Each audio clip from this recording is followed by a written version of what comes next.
Hello friends, welcome to my YouTube channel pharmacy with Anubhav पे। और आज हम लोग इस वीडियो में डिस्कस करेंगे मस्कुलर टिश्यू के बारे में। और ये हमारा पार्ट 3 होने वाला है। इससे पहले हम लोगों ने पार्ट 1 में टिश्यू एंड उसका डेफिनेशन, क्लासिफिकेशन एंड फंक्शन देखा था। एंड फिर पार्ट 2 में एपिथेलियल टिश्यू का definition, classification, structure and function देखा था। और पार्ट 3 में हम लोग मस्कुलर टिश्यू का definition, structure, function and classification देखेंगे। अगर आप लोग पिछले 2 पार्ट का वीडियो नहीं देखे हैं तो मैं उसका लिंक डिस्क्रिप्शन बॉक्स में दे दूंगा, आप वहां से जाके देख सकते हैं। तो चलिए हम लोग मस्कुलर टिश्यू शुरू करते हैं। सबसे पहले हम लोग यहाँ पे डेफिनेशन देखेंगे। The muscular tissue are composed of muscle cells also called fibres. जितने भी हमारे मस्कुलर टिश्यू होते हैं वो हमारे मसल सेल्स से मिलकर बने होते हैं, जिनको हम फाइबर्स बोलते हैं, या मसल फाइबर्स भी बोल सकते हैं, या मसल सेल्स भी बोल सकते हैं। And these fibers are composed of numerous fine fibrils called myofibrils। जो हमारे मसल टिश्यू होते हैं वो हमारे फाइबर से मिलके बनते हैं, और जो हमारे वो फाइबर्स होते हैं वो बहुत सारे मायोफाइब्रिल से मिलके बने होते हैं, या उसमें बहुत सारे मायोफाइब्रिल्स प्रेजेंट होते हैं। The muscular tissue are present in all parts of body. जितने भी हमारे बॉडी पार्ट्स हैं लगभग सब में हमारा मस्कुलर टिश्यू प्रेजेंट होता है। This tissue help the skeletal system in movement and locomotion of body. ये हमारे मस्कुलर टिश्यू जो होते हैं वो हमारे स्केलेटल सिस्टम में पाए जाते हैं, जिनको हम स्केलेटल मसल बोलते हैं। वो हमारे बॉडी को मूवमेंट प्रोवाइड कराते हैं। Contraction and relaxation are the characteristics of this tissue. ये जितने भी हमारे मस्कुलर टिश्यू होते हैं इनका मेन वर्क यही होता है कंट्रैक्ट और रिलैक्स होने का। तो इसीलिए यहाँ पे बोला गया है कि relaxation and contraction are the main characters of this tissue. तो आप लोग को डेफिनेशन समझ में आ चुका होगा। तो अब हम लोग देखेंगे स्ट्रक्चर के बारे में। तो सबसे पहले हम लोग देखेंगे कि the outer surface of muscular tissue are covered by connective tissue called epimysium. जो हमारा आउटर सरफेस होता है ये हमारा एक मसल टिश्यू है, और इसका जो ये आउटर सरफेस है आप लोग यहाँ पे देख सकते हैं। ये जो आउटर सरफेस है ये हमारा एक कनेक्टिव टिश्यू का बना होता है, जिसको हम इपिमाइसियम बोलते हैं। In muscular tissue, there are many bundles are present and it covered by connective tissue called perimysium, and these bundles also called fascicles। और जो हमारा ये मस्कुलर टिश्यू होता है इसके आउटर मेम्ब्रेन तो कनेक्टिव टिश्यू का होता है, एंड वो उसको हम इपीमाइसियम बोलते हैं। एंड मस्कुलर टिश्यू के अंदर जितने भी हमारे फाइबर्स होते हैं, जैसे कि हम लोगों ने यहाँ पे देखा था कि the muscular tissue are composed of muscle cells also called fibres. तो जितने भी हमारे मस्कुलर टिश्यू में फाइबर्स प्रेजेंट होते हैं वो हमारे एक फेसिकल्स में या बंडल्स में प्रेजेंट होते हैं, जैसे कि आप लोग यहाँ पे देख सकते हैं। मैंने उसका डायग्राम बनाया है। जैसे ये हमारे फेसिकल्स है जो इसमें हमारे फाइबर्स प्रेजेंट होते हैं, और ये जो फेसिकल्स का जो आउटर लेयर है ये भी हम लोग का एक कनेक्टिव टिश्यू से ही मिलकर बना होता है, जिसको हम पेरीमाइसियम बोलते हैं। आप लोग यहाँ पे देख सकते हैं, पेरीमाइसियम बोलते हैं। एंड जो फेसिकल्स है इसमें बहुत सारे हमारे मसल्स फाइबर्स प्रेजेंट होते हैं, और जो हमारे मसल्स फाइबर्स प्रेजेंट होते हैं इसमें उनका भी एक आउटर जो कवरिंग होता है वो कनेक्टिव टिश्यू से ही मिलके बना होता है, उसको हम लोग बोलते हैं इंडोमाइसियम। जो हमारा ये मसल्स फाइबर्स होता है उनका आउटर कवरिंग जो कनेक्टिव टिश्यू से मिलकर बना होता है उसे हम लोग इंडोमाइसियम बोलते हैं। तो आप लोग यहाँ पे पढ़ेंगे in muscular tissue there are many bundles are present. जैसे कि मैंने यहाँ पे बताया कि बहुत सारे बंडल्स प्रेजेंट होते हैं ऐसे ऐसे मस्कुलर टिश्यू के अंदर, and it covered by connective tissue called perimysium. आप लोग देख सकते हैं ये हमारा कनेक्टिव टिश्यू से कवर होता है, जो बंडल होता है इसको हम लोग पेरीमाइसियम बोलते हैं। And these bundles also called fascicles, और इसको हम लोग फेसिकल्स भी बोलते हैं। The fascicles contain many fibres are myocyte are muscle cells. जो हमारे फेसिकल्स होता है ये बहुत सारे मसल सेल्स को कंटेन किया होता है, जैसे कि आप लोग यहाँ पे देख सकते हैं ये हमारे मसल सेल्स हैं ये। And these fibres are further covered by connective tissue called endomysium. आप लोग देख सकते हैं ये हमारे मसल्स फाइबर्स हो गए, जो ये बीच में आप लोग को दिख रहा है, एंड जो ये आउटर कवरिंग है इसका ये भी कनेक्टिव टिश्यू से कवर होता है, जिसको हम इंडोमाइसियम बोलते हैं। At the end of muscles all connective tissue joined together and called tendon। जितने भी हमारे ये मस्कुलर टिश्यू होते हैं ये लास्ट में जाके सारे जॉइंट हो जाते हैं। जैसे कि आप लोग यहाँ पे देख सकते हैं, ये मस्कुलर टिश्यू यहाँ से आया है और ये लास्ट में जाके जॉइंट हो गया है बोन से। तो ये जो हमारा कनेक्टिव टिश्यू होता है, जैसे कि आप लोगों ने देखा है कि मसल्स का आउटर लेयर हमारा कनेक्टिव टिश्यू से मिलकर बना होता है, जिसको हम लोग इपीमाइसियम बोलते हैं। तो यही हमारा आउटर लेयर लास्ट में आके मिल जाता है, ज्वाइन हो जाता है, जिसको हम लोग टेंडन बोलते हैं। एंड वो ज्वाइंट या टेंडन हम लोगों को जो मसल टिश्यू होता है उसको बोन से अटैच होने में सपोर्ट करता है या हेल्प करता है। इसीलिए हमारा मस्कुलर टिश्यू बोन से अटैच होता है और जो हमारा टेंडन होता है ये कनेक्टिव टिश्यू से ही मिलकर बना होता है। तो आप लोगों को समझ में आ चुका होगा, तो आगे चलते हैं। तो अब हम लोग देखेंगे मसल फाइबर्स के बारे में, जिससे हमारा मस्कुलर टिश्यू मिल के बना होता है। तो अब हम लोग चलिए देखते हैं मसल फाइबर्स का structure. The muscles fibres contains many fine fibrils called myofibrils. जैसा कि मैंने यहाँ पे बताया कि जितने भी हमारे मसल्स फाइबर्स होते हैं ये बहुत सारे मायोफाइब्रिल्स से मिलके बने होते हैं, या मायोफाइब्रिल्स को कंटेंस करके रखते हैं। The membrane of muscle fibre known as sarcolemma. अब आप लोग यहाँ पे मसल फाइबर का एक स्ट्रक्चर देख सकते हैं। ये हमारा एक मसल फाइबर है जिससे हम लोग का मसल्स मिलके बना होता है।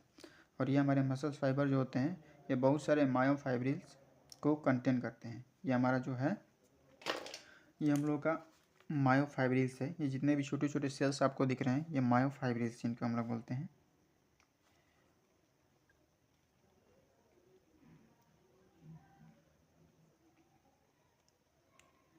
इनको मायोफाइब्रिल्स बोलते हैं। और जो हमारा ये इसका आउटर लेयर होता है, मसल फाइबर का जो आउटर लेयर होता है कनेक्टिव टिश्यू को छोड़ के, तो उसको हम लोग सार्कोलेमा बोलते हैं। एंड इसके जो साइटोप्लाज्म होता है उसको हम लोग सार्कोप्लाज्म बोलते हैं। और इसमें हम लोग का स्ट्राइप्स प्रेजेंट होते हैं। ये देख सकते हैं आप लोग, स्ट्राइप्स होते हैं जो डार्क कलर के हैं, इनको हम स्ट्राइप्स बोलते हैं। तो अभी हम लोग देखेंगे स्ट्रक्चर, उसके बाद बारी बारी से सब पे डिस्कस करेंगे। The muscle fibres contain many fine fibrils called myofibrils. जैसे कि मैंने अभी बताया कि बहुत सारे मायोफाइब्रिल्स को कंटेन करते हैं। The membrane of muscle fibre known as sarcolemma. मैंने यहाँ पे बताया कि जो ये आउटर मेम्ब्रेन होता है हमारा मसल फाइबर्स का उसको हम लोग सार्कोलेमा बोलते हैं। The cytoplasm of muscle fibre are known as sarcoplasm. मैंने यहाँ पे बताया कि जो साइटोप्लाज्म है उसको हम सार्कोप्लाज्म बोलते हैं। The sarcoplasm contain mitochondria and myoglobin which store oxygen and the calcium are store in sarcoplasm. जो हमारा मसल फाइबर का सार्कोप्लाज्म होता है वो एनर्जी के लिए हम लोग का माइटोकॉन्ड्रिया कंटेन करता है एंड मायोग्लोबिन प्रेजेंट होता है उसमें, जो कि ऑक्सीजन को स्टोर करता है। हम लोग के नॉर्मल टिश्यू में या ब्लड में हीमोग्लोबिन प्रेजेंट होता है, बट मस्कुलर टिश्यू में हम लोग का मायोग्लोबिन प्रेजेंट होता है, जिसका काम भी ऑक्सीजन को स्टोर करना ही है। And the calcium are store in sarcolemma. और हमारे सार्कोलेमा में मसल फाइबर्स के कैल्शियम भी स्टोर होते हैं। और जहाँ पे कैल्शियम होगा या कैल्शियम स्टोर होगा वहाँ पे मेनली काम या तो कंट्रैक्शन का होगा या सिक्रीशन का होगा। अगर किसी भी मान लीजिए टिश्यू में हम लोग का कैल्शियम प्रेजेंट है तो जब न्यूरॉन्स के द्वारा उस टिश्यू में सिग्नल आएगा तो या तो वो टिश्यू कंट्रैक्ट होगा या तो वो सिक्रीट करेगा।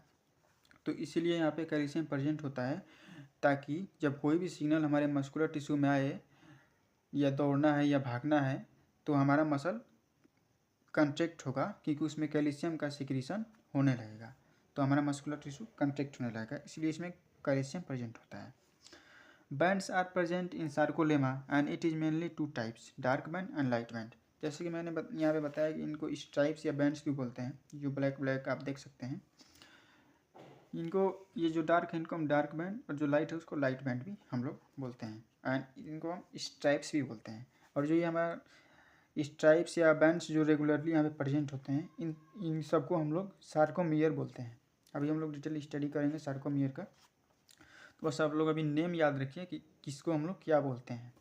जैसे हम लोग का ये मेम्ब्रेन मसल फाइबर का आउटर मेम्ब्रेन को सार्कोलेमा, साइटोप्लाज्म को सार्कोप्लाज्म, एंड मसल फाइबर हमारा बहुत सारे मायोफाइब्रिल्स को कंटेन करता है। एंड इसमें हमारे बैंड्स प्रेजेंट होते हैं, डार्क बैंड, लाइट बैंड, और ये जो बैंड्स हमारे रेगुलरली प्रेजेंट होते हैं उनको हम सार्कोमियर बोलते हैं। The bands are parallelly present in the sarcoplasm are known as sarcomere. जैसे कि मैं यहाँ पे देखा। And it is the basic contractile unit of muscle fibres. और ये and each sarcomere composed of two main protein filaments, actin and myosin. जो हमारी ये सार्कोमियर होता है, ब्लैक ब्लैक आप देख सकते हैं, ये हमारे बेसिक कंट्रेक्टाइल यूनिट होते हैं। यहीं इसी में हमारा मायोसिन एंड एक्टिन नेम का प्रोटीन या फिलामेंट प्रेजेंट होता है, जो हमारा कंट्रैक्ट एंड रिलैक्स होता है। उसी की वजह से हमारा muscular tissue contract and relax करता है। अभी हम उसको डीपली स्टडी करेंगे। Which are the active structure responsible for the muscle contraction. जैसे मैंने बताया कि जो ये होता है सार्कोमियर, ये हमारा कंट्रेक्शन करने का मेन पार्ट होता है। यही कंट्रैक्ट एंड रिलैक्स होता है तो हमारी मसल्स कंट्रैक्ट एंड रिलैक्स होती हैं। और इसमें जो हमारा actin and myosin filaments present होते हैं, जिसमें हमारा आप देख सकते हैं यहाँ पे डिटेल स्टडी आप लोग देख सकते हैं। ये जो हमारा ये सार्कोमियर है, इसका स्ट्रक्चर यहाँ पे जो ये सार्कोमियर की दो लाइनिंग है, ये दो लाइनिंग है। एंड सार्कोमियर के जो ये ऊपर वाला लेयर है, ये इसके ऊपर वाला लेयर है सार्कोलेमा जिसको हम बोलते हैं। एंड जो सार्कोमियर की आउटर लाइनिंग होती है उसको हम लोग जेट लाइन बोलते हैं। और जैसे कि हम लोगों ने यहाँ पे पढ़ा था कि muscle fibre is sarcomere composed of two main protein filaments, actin and myosin.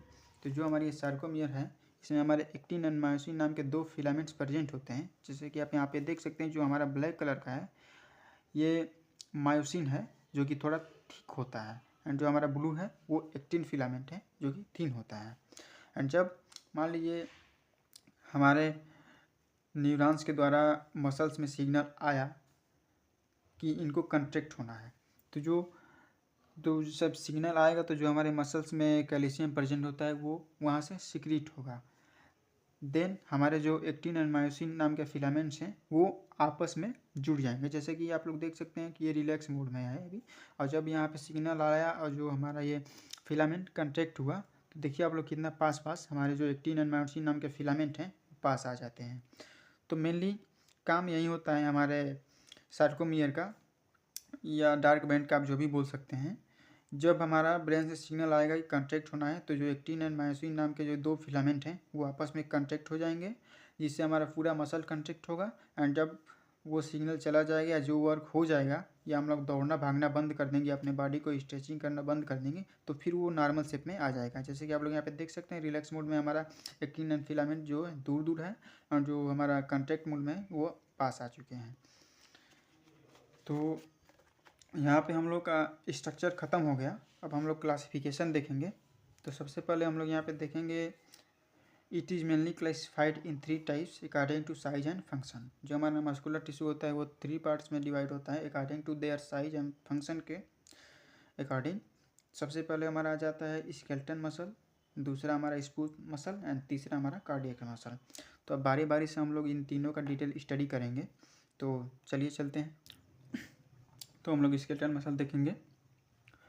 Those muscles that help in moving bones are known as skeletal muscles. जितने भी हमारे मसल्स होते हैं जो हमारे बोन्स को मूव कराने में हेल्प करते हैं उनको हम स्केलेटल मसल्स बोलते हैं। Muscles fibres of a skeletal muscle are cylindrical in shape.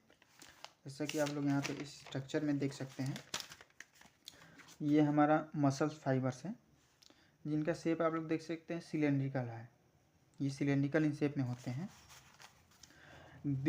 The cells of muscles are multi nucleated and these are long cells, approximately 15 centimetre का होता है। जैसे कि आप लोग देख सकते हैं the cells of muscles are multi nucleated, इसमें आप लोग देख सकते हैं बहुत सारे न्यूक्लियस प्रेजेंट हैं। And these are long cells, और ये लंबे लंबे सेल्स हैं, अप्रॉक्सीमेटली 15 सेंटीमीटर के होते हैं। इट है ग्रुप ऑफ मसल्स फाइबर्स। आप लोग यहाँ पे देख सकते हैं बहुत सारे मसल्स फाइबर्स ग्रुप में प्रेजेंट हैं, 1 2 3 4 ऐसे ही बहुत सारे प्रेजेंट होते हैं। बस डायग्राम के लिए आप लोग समझने के लिए डायग्राम बनाया हूँ। तो आप लोग देख सकते हैं बहुत सारे मसल्स फाइबर्स यहाँ पे ग्रुप में प्रेजेंट हैं। These are join to the bone by collagen fibres bundle called tendon. जो हमारे मसल्स फाइबर्स की जो आउटर लेयर है ये लास्ट में जाके मर्ज हो जाती है, एंड उसको हम टेंडन बोलते हैं। जैसे कि मैंने आप लोगों को यहाँ पे बताया था कि बहुत सारे मसल्स के जो लास्ट में जाके कनेक्टिव टिश्यू ज्वाइन हो जाते हैं उसको हम टेंडन बोलते हैं, एंड वो जाके बोन से अटैच हो जाती हैं। तो ये वहीं पे वहीं बता रहा है। These are joined to the bones by collagen fibers bundle called tendons. The skeletal muscles are voluntary in nature and these are supplied by the cerebrospinal nerve. जितने भी हमारे स्केलेटल मसल्स होते हैं, वॉल्यूंट्री मीन्स इन कंट्रोल, जिनको हम खुद के according control कर सकते हैं, उनको हम वॉल्यूंट्री मसल्स बोलते हैं। जैसे कि हम अपने स्केलेटल मसल्स को कंट्रोल कर सकते हैं। जब हम चाहेंगे तभी हम दौड़ेंगे, जब हम चाहेंगे तभी हम कुछ कर सकते हैं, अपना हाथ पैर हिला सकते हैं या कुछ भी। तो जितने भी हमारे स्केलेटल मसल होते हैं वो वॉल्यूंट्री मसल्स होते हैं और जिनमें हमारा सेरिब्रोस्पाइनल नर्व्स का सप्लाई होता है। Skeletal muscles are control by somatic nervous system. हमारे नर्वस सिस्टम का क्लासिफिकेशन आपको डिटेल में नहीं बताएंगे, बट एक होता है सोमैटिक नर्वस सिस्टम एंड एक ऑटोनोमिक नर्वस सिस्टम। जो ऑटोनोमिक नर्वस सिस्टम है वो हमारे कंट्रोल में नहीं होता है। जो हमारे हार्ट को, किडनी को, इंटेस्टाइन को, डाइजेस्टिव सिस्टम को कंट्रोल करता है वो ऑटोनोमिक सिस्टम कंट्रोल करता है। और जो हमारा सोमैटिक नर्वस सिस्टम है ये हमारे स्केलेटन को, फिंगर्स या जो भी हमारे कंट्रोल में है उसको सोमैटिक नर्वस सिस्टम कंट्रोल करता है। ए टाइप ऑफ स्ट्रेटेड मसल, और इसमें स्ट्रेशन प्रेजेंट होता है, जैसे कि आप यहाँ पे देख सकते हैं स्ट्रेशन, लाइक स्ट्रेशन ऐसे होता है, ऐसे नॉर्मल स्ट्रेशंस प्रेजेंट होते हैं धारी जैसे, तो इसीलिए यहाँ पे लिखा है स्केलेटल मसल्स है स्ट्रेशंस, ऐसे स्ट्रेशंस प्रेजेंट होते हैं। इट इज अनब्रांच्ड, इसमें कोई ब्रांच नहीं होता, ये पैरेलली एक दूसरे के एक ऊपर प्रेजेंट होते हैं। Skeletal muscles contraction is stimulated by motor nerve impulses organizing in the brain or spinal cord। जो हमारा स्केलेटल मसल का कंट्रैक्शन होता है वो हमारे मोटर नर्व्स जो ब्रेन एंड स्पाइनल कार्ड से आती हैं उनके द्वारा ऑर्गेनाइज होता है, जैसे कि मैंने पहले बताया। And ending at the neuromuscular junction, जो हमारा मसल्स होता है अगर उस पर न्यूरॉन आके अटैच होगा तो उसको हम लोग न्यूरोमस्कुलर बोलते हैं। जैसे हमारा मसल्स है, इस पर अगर कोई नर्व न्यूरॉन आके यहाँ पे अटैच होगा तो उसको हम लोग इस जंक्शन को न्यूरोमस्कुलर जंक्शन बोलते हैं, जो वहीं बोलना चाहते हैं। It consist of actin and myosin filament sliding over each other for sale contraction, जैसे कि मैंने यहाँ पे पहले बताया था आप लोग को, ये actin myosin filament sliding over each other एक के ऊपर एक प्रेजेंट होते हैं, बस यही बताना चाहता है। तो हम लोगों ने स्केलेटल मसल देख लिया, अब हम लोग चलते हैं स्मूथ मसल्स पे। तो देखेंगे इसमें हम लोग smooth muscles fibers are thin and spindle shaped and it have no striation। जैसा कि आप लोग यहाँ पे देख सकते हैं, जो हमारे स्मूथ मसल्स होता है स्पिंडल शेप के होते हैं, ऐसे शेप के, एंड इनके पास नो स्ट्रिएशंस, इनके पास स्ट्राइप्स प्रेजेंट नहीं होते हैं। जैसे कि यहाँ पे आप लोगों ने देखा इसमें स्ट्राइप्स ऐसे प्रेजेंट होते हैं, बट स्मूथ मसल्स में ऐसा कुछ नहीं होता। It consist of actin and myosin filaments sliding over each other and provide movement to the sales.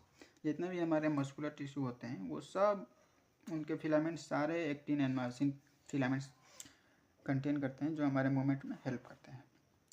It is unbranched, इनके पास कोई ब्रांच नहीं होता। And each cell of smooth muscle contain one central nucleus, आप लोग देख सकते हैं ये हमारा न्यूक्लियस है। Each cell of smooth muscles contain one central nucleus. These nucleus are involuntary in nature and are controlled by the autonomic nervous system। ये जितने भी हमारे सेल्स होते हैं ये हमारे कंट्रोल में नहीं होते हैं, ये सारे ऑटोनोमिक नर्वस सिस्टम कंट्रोल करता है इन सबको। लाइक ये सब मसल्स हमारे इंटेस्टाइन या अंदर ऑर्गन्स में पाए जाते हैं जिनको हम लोग कंट्रोल नहीं कर सकते, इनको ऑटोनोमिक नर्वस सिस्टम ही कंट्रोल करता है। Sarcomere are absent in smooth muscle, जैसे कि मैंने बताया था सार्कोमियर यहाँ पे आप लोगों को सार्कोमियर नहीं होता है, इसमें स्ट्राइप्स ही नहीं होंगे तो सार्कोमियर भी एब्सेंट ही होगा, क्योंकि स्ट्राइप्स जो पैरेलली प्रेजेंट होते हैं उनको भी हम सार्कोमियर्स बोलते थे, बट इसमें तो स्ट्राइप्स हैं ही नहीं, तो नॉर्मल बात है सार्कोमियर प्रेजेंट नहीं होगा। They are usually found in GIT, blood vessels, bronchi, bladder, large lymphatic muscles, intrinsic eye muscles and areolar muscle of hair, इन सब में हमारा ये प्रेजेंट होता है। और ये स्मूथ मसल्स जो होता है ये हमारे कंट्रोल में नहीं होता है। The main function of smooth muscles are contraction and relaxation, इनका भी काम कंट्रैक्शन एंड रिलैक्स करने का होता है। सारे जितने भी हमारे मसल्स होते हैं उनका काम कंट्रैक्शन एंड रिलैक्सेशन का ही होता है, तो एब्सोल्युटली इनका भी काम वही होगा। तो स्मूथ मसल पढ़ चुके हैं, अब चलिए हम लोग कार्डियक मसल्स पे चलते हैं। थर्ड, तो जैसा कि आप यहाँ पे देख सकते हैं cardiac muscles. Cardiac muscles are found in the myocardium layer of heart. Cardiac muscles हमारे हार्ट में पाया जाता है, जिसमें हमारा हार्ट 3 लेयर होते हैं हार्ट में, इंडोकार्डियम, मायोकार्डियम एंड पेरिकार्डियम। जो हमारा मायोकार्डियम लेयर होता है वो हमारा कार्डियक मसल्स का बना होता है। Cardiac muscles have striation are present. जो हमारा कार्डियक मसल्स होता है, आप लोग डायग्राम में देख सकते हैं यहाँ पे,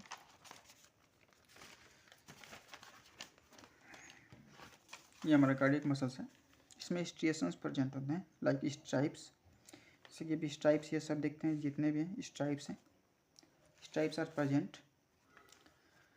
each cell of cardiac muscles contains one nucleus and one or more branches. जितने भी हमारे कार्डियक मसल्स होते हैं उनके फाइबर्स वन न्यूक्लियस कंटेन किए होते हैं। Each cell of cardiac muscles contain one nucleus. जितने भी हमारे कार्डियक मसल्स के सेल्स होते हैं वो एक न्यूक्लियस कंटेन किए होते हैं and one or more branches होते हैं इसमें। लाइक ये ब्रांचेज आप देख सकते हैं, ये ब्रांच हुआ, ये ब्रांच हुआ, ये ब्रांच हुआ, ये ब्रांच हुआ, बहुत सारे ब्रांचेज कंटेन करते हैं। End of cell and branches are very close contact with the end and branches of adjacent cell. End of cells जो हमारे सेल्स का एंड है एंड ये ब्रांचेज हैं, ब्रांचेज से जुड़े होते हैं, एंड से जुड़े होते हैं, लेकिन बहुत छोटे से गैप में जुड़े होते हैं। लाइक यहाँ पे देख सकते हैं बहुत छोटा छोटा गैप है, यही बोलना चाह रहा है। These joints are intercalated discs appears more darker than stripes। जो ये हमारे joints हैं इनमें intercalated disc आप लोग यहाँ पे देख सकते हैं, यहाँ डिस्क है, यहाँ डिस्क है, यहाँ है, इनको हम intercalated disc बोलते हैं, जो ये डार्कर दिखते हैं देन स्ट्राइप्स ये डार्कर दिख ही रहे हैं, आप लोग को पता ही होगा, तो intercalated disc इनको बोलते हैं। When heart contracts, a wave of contraction spread from cell to cell across intercalated disc. जब हमारा हार्ट कॉन्ट्रैक्ट होता है तो एक वेव बन के हमारे इंटरकलेटेड डिस्क के आर पार जाता है। Which means cardiac muscles fibre do not need to be stimulated individually. जब हमारा कोई इम्पल्स आता है, हमारा कोई भी कार्डियक सेल्स एक कार्डियक मसल सेल्स कॉन्ट्रैक्ट करता है तो इंटरकलेटेड डिस्क के थ्रू पूरे एक मसल से कॉन्टैक्ट करता है। इसलिए हमारे जो नर्व्स होते हैं जो स्पाइनल कॉर्ड या ब्रेन से आते हैं उनको हर पार्ट में हार्ट के जाने का कोई मतलब नहीं होता है, क्योंकि जो हमारा इंटरकलेटेड डिस्क है वो हार्ट को कॉन्टैक्ट कराने में हेल्प करता है। एक बार और समझा दूँगा आपको। When heart contact a wave of contraction spread from a cell to cell across intercalated disc. जब हमारा हार्ट कॉन्ट्रैक्ट होता है तो एक वेव ऑफ कंट्रैक्शन आ जाता है हमारे हार्ट में, जो कि इंटरकलेटेड डिस्क के थ्रू सारे जितने भी हमारे हार्ट मसल्स कार्डियक मसल्स के सेल होते हैं सारे सेल्स में फैल जाता है। It means cardiac muscle fibre do not need to be stimulated individually. इसलिए जितने भी हमारे कार्डियक मसल सेल्स होते हैं उनको इंडिविजुअली स्टिमुलेट नहीं करना पड़ता है। The length of this cells about 100 micrometre and diameter is 15 micrometre. जितने भी हमारे लेंथ होते हैं एक कार्डियक मसल सेल का वो 100 माइक्रोमीटर लंबा होता है एंड 50 माइक्रोमीटर उसका डायमीटर होता है।